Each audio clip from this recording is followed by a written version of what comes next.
Hello guys, welcome to my mini vlog. अनि हामी चाहिँ अहिले पसल बगरबाट गाउँ जान लागेका हौँ। अनि म र एउटा यो दिदी, यो चाहिँ हाम्रा गाउँ कि माझी गाउँ कि भनौँ सबभन्दा मोटी दिदी हो।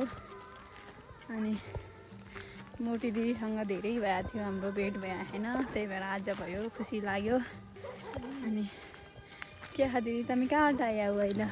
म पले खया भाउ यति मोटी मान्छे कसरी हिँड्ने हो भाइ? लेखा भन। हिँड्न त गाह्रो हुनु, उकालो बाटो, त्यही भएर बस्दै आयौँ। अब घर कहाँ भन नाखी अहिलेसम्म कहाँ गए के अरे यो दिदीले यत्रो भारी आनाको, यो भारी आनु म दिदीलाई दिदी भन्यो भने नाइ भन्यो।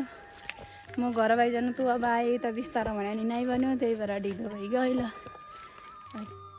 लुगा पनि बटाउन लागि, अब आउने बेला पनि एउटा बागथाला पुग्यो अरे।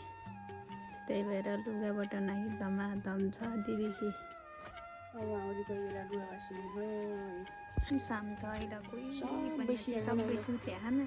हामी चाहिँ अहिले यहाँ घर गरी आएँ हौँ। कुनै थाहा पाएन त मार्ने हो न अझै मार्यो।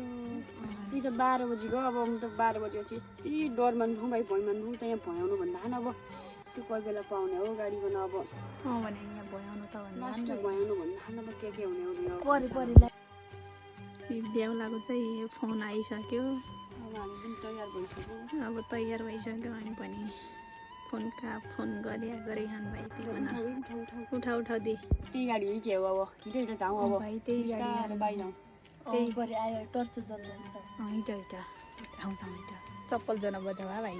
चप्पल हातौडा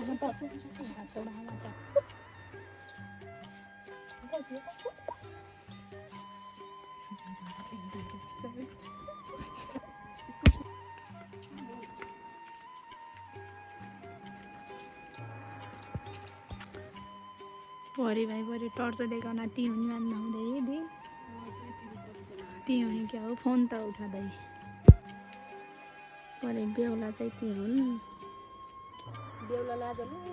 आदि चाहिँ परे गाडी नै क्या हो?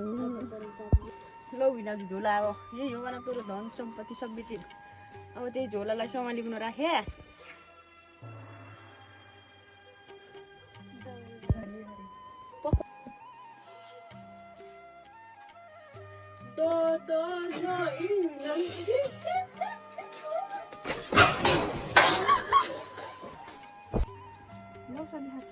नाइ लौ यो कुर्ती केटी हामी दाजु लौ कुर्ती हामी खाना नि तँ खाना